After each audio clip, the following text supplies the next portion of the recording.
El sol ni siquiera había tocado el cielo de San Buenaventura, cuando Camilo ya cargaba en la espalda el saco de yute con las herramientas del día.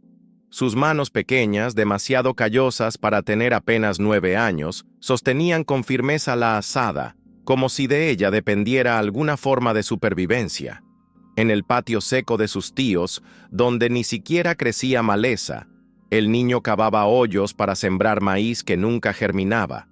Lo hacía todos los días, con o sin hambre, con o sin ganas, porque aprendió pronto que quejarse solo aumentaba los gritos o los golpes. Los tíos decían que debía agradecer, que estaba ahí porque ellos eran buenos. Pero Camilo sabía que no era el amor lo que lo mantenía en esa casa. Era otra cosa, una obligación silenciosa que nadie quería recordar. Y aún así, él lo intentaba. Intentaba agradar, intentaba merecer. Solo Dios escuchaba sus esfuerzos, en las oraciones susurradas por la noche, bajo una cobija raída, abrazado a su costal remendado. Dentro, en ese saco viejo que alguna vez fue mochila de feria, Camilo guardaba 3 cosas que nadie podía quitarle. Una piedra en forma de corazón, que encontró el día que su padre murió. Una tapita metálica que brillaba más que cualquier moneda, y que él creía de oro. Y una estampita con un salmo escrito a mano por su madre antes del accidente. Esos objetos eran su mundo entero, pequeños, silenciosos, fieles. Los sacaba cada noche como quien visita un altar. La piedra la ponía contra el pecho. La tapita la giraba entre los dedos hasta quedarse dormido. Y la estampita la colocaba bajo la almohada. Así recordaba que aún era alguien, que había tenido padre, madre y tal vez, solo tal vez, un destino distinto al que vivía. Pero eso fue antes del día en que la mentira empezó a extenderse como fuego seco en el campo, que Camilo había robado dinero de la tienda. Y desde entonces, todo lo que ya era duro, empeoró. La noticia corrió demasiado rápido para quien no tenía certeza de nada. Bastó con que doña Efigenia dijera que vio a Camilo cerca del mostrador de la tienda el día anterior, y pronto los murmullos se volvieron acusaciones. Nadie le preguntó nada al niño. Nadie quiso saber si solo estaba mirando los dulces que no podía comprar. Al llegar a casa, el tío Severino ya lo esperaba con el cinturón en la mano y la rabia en los ojos. «¡Ladrón desgraciado!», gritó antes de que Camilo pudiera hablar. La tía Neves, que siempre callaba, esta vez escupió palabras duras, como si hubiera guardado rencor desde siempre. El niño cayó al suelo con la cabeza palpitando y el pecho ardiendo de vergüenza. Lo que más dolía no eran los golpes, sino el silencio que vino después. Ninguna mirada, ninguna oportunidad, como si de repente hubiese dejado de existir. Y esa noche, Camilo entendió que ya no quedaba nada para él allí. Esperó a que todos durmieran. Tomó el costal, metió los 3 tesoros y salió descalzo, con pasos pequeños y apurados para no hacer ruido. El viento de la noche era frío, pero Camilo estaba caliente por dentro, de miedo, de dolor, de un valor que ni sabía que tenía. Salió por la puerta trasera, cruzó el maizal seco y siguió por un camino de tierra que solo los antiguos conocían. Caminó durante horas, sin mirar atrás.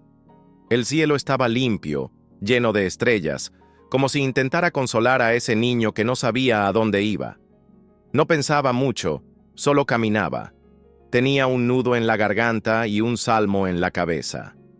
Aunque ande en valle de sombra de muerte, no temeré mal alguno. Lo repetía bajito, como si fuera un conjuro, como si las palabras de su madre, escritas en esa hoja amarillenta, fueran un escudo contra todo. Y tal vez lo fueran. La noche anterior, Camilo había dormido en el suelo del gallinero, cubriéndose con un costal viejo que olía a polvo y a maíz. Hacía semanas que lo mandaban a dormir allí, lejos del calor del fogón, lejos de las voces que alguna vez le prometieron cuidado. Los tíos decían que así se le quitaría lo mañoso, que era para que aprendiera. Pero lo único que Camilo aprendía era a no llorar muy fuerte, a esconder el hambre y a hablar bajito, como si su existencia fuera un estorbo. Algunas veces soñaba con su madre, no con su cara. Esa ya empezaba a borrarse en su memoria, sino con su voz cantándole despacito mientras lo envolvía en una manta azul. Despertaba con la sensación de haber estado en casa, aunque fuera solo por un momento. Después, la realidad le caía encima como la lluvia fría que se colaba por el techo del gallinero. Recordaba que ya no había cantos, ni mantas, ni nadie que lo llamara mi niño. Esa mañana, antes de que el sol saliera, Camilo decidió irse. No lo pensó demasiado, simplemente supo que si se quedaba, algo dentro de él terminaría por apagarse.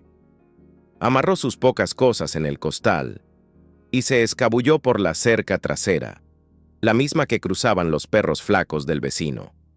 Caminó sin rumbo, con los pies descalzos y la esperanza tambaleante, repitiéndose que quizás, en algún lugar, habría alguien que lo mirara sin desprecio. El camino era largo, pero el miedo lo empujaba.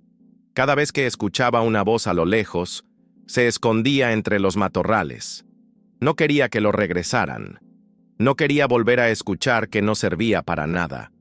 El polvo le cubría las piernas, las piedras le cortaban los talones, pero no se detenía. Solo cuando vio a lo lejos una casa pequeña, con flores creciendo junto al portón, sintió algo parecido a alivio.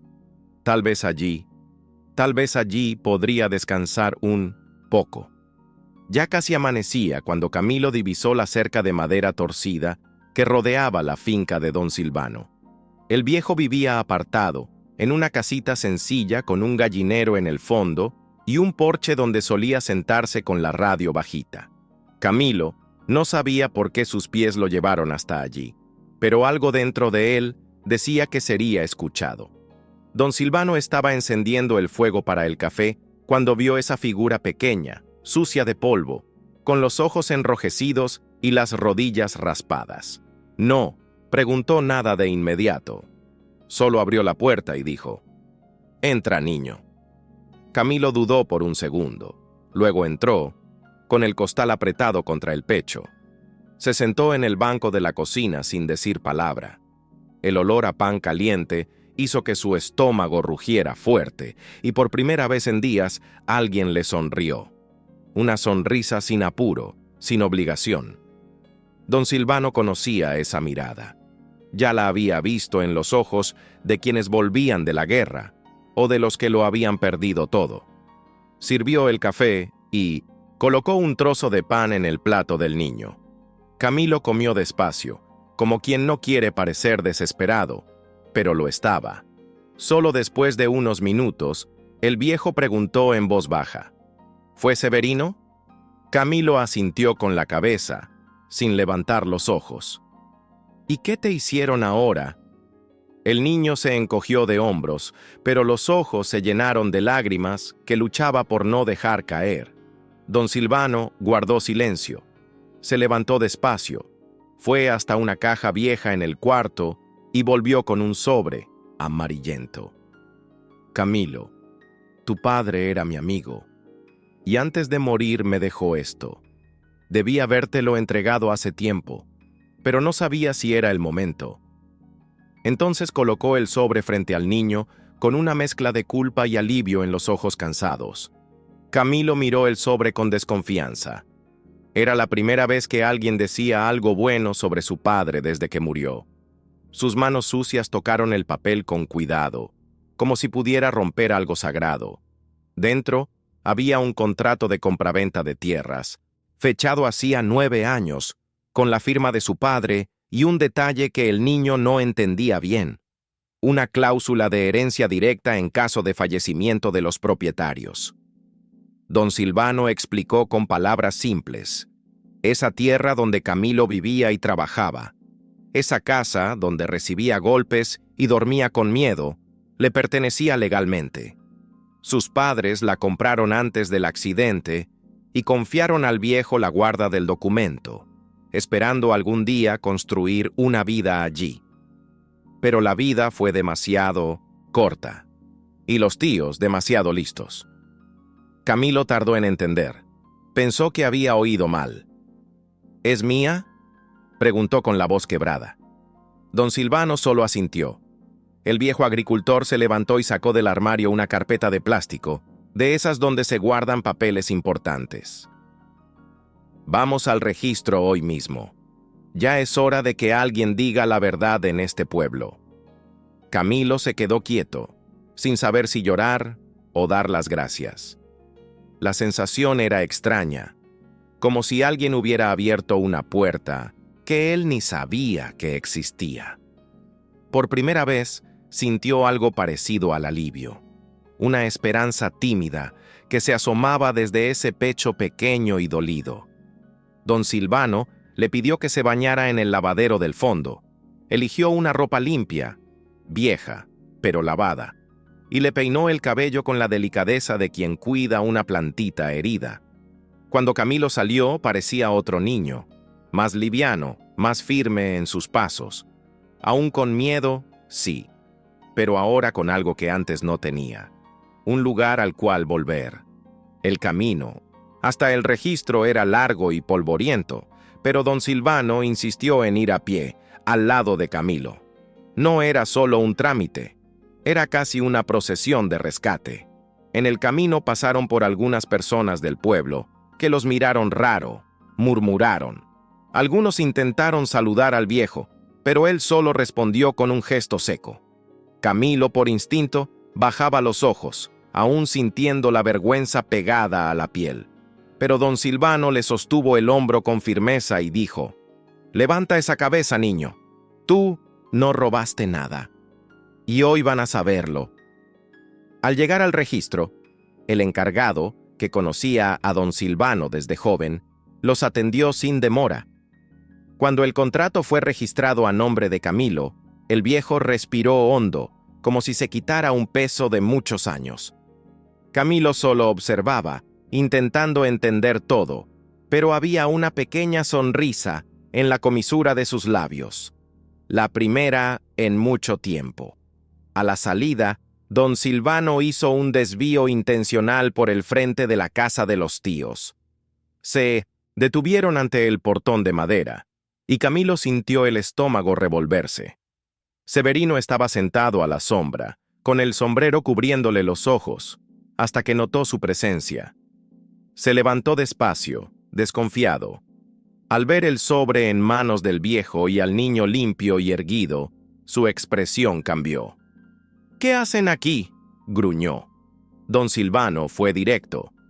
«Vinimos a recordar que esa tierra nunca fue tuya. Es de Camilo. Siempre lo fue. Y ahora está todo registrado en papel». La tía Neves apareció detrás de la puerta, pálida. El silencio que siguió pesaba más que 1000 palabras. Camilo no dijo nada, solo los miró con una firmeza que ni sabía que tenía. No había venganza en su mirada, solo la certeza de que, por primera vez, tenía algo que era solo suyo. El regreso a la finca fue silencioso, pero no incómodo. Camilo caminaba al lado de don Silvano como quien aprende a caminar de nuevo, sintiendo el peso de sus propias piernas y el valor de cada paso.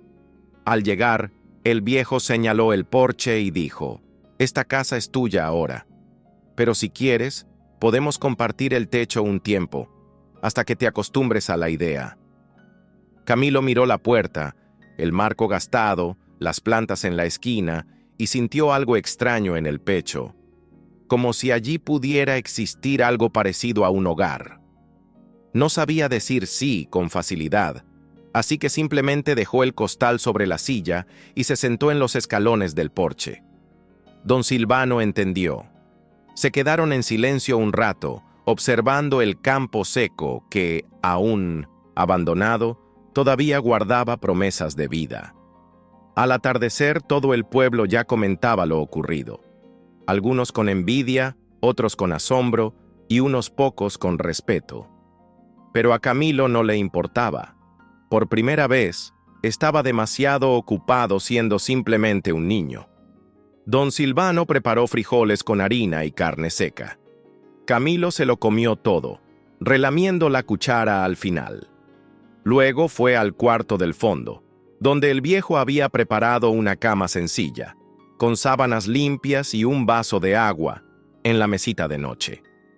Antes de dormir, sacó los 3 objetos del costal y los colocó junto a la almohada: la piedra en forma de corazón, la tapita de metal y la estampita con el salmo. No era solo un ritual. Era una forma de decirse a sí mismo que, a pesar de todo, seguía ahí, entero. Y ahora, empezando de nuevo. Esa noche, el sueño vino rápido, pero no pesado. Era un descanso distinto, sin miedo a gritos en la madrugada ni a la mano pesada de los tíos. Don Silvano se quedó un rato sentado en el porche, escuchando los grillos y mirando el cielo claro de San Buenaventura. Pensaba en todo lo que ese niño había soportado en silencio. Y ahora, ahí dentro, dormía el verdadero dueño de esa tierra olvidada. No solo por papel, sino por derecho de alma. Sabía que los días siguientes traerían desafíos. Los vecinos desconfiados, los trámites para recuperar la casa, tal vez hasta amenazas de los propios tíos. Pero también sabía que Camilo ya no estaba solo. Y a veces, todo lo que un niño necesita para florecer es eso: alguien que crea en él, que se quede, que haga valer lo que es justo. Al amanecer, Camilo despertó con la luz dorada invadiendo el cuarto. Se estiró despacio, como quien se extraña de un cuerpo sin dolor. Se levantó, se calzó las sandalias y fue al porche, donde don Silvano ya preparaba café. El viejo lo miró y sonrió. ¿Dormiste bien, heredero? Camilo sonrió de vuelta, con los ojos aún hinchados de sueño, pero el pecho lleno de algo nuevo. No era felicidad plena, aún era pronto para eso.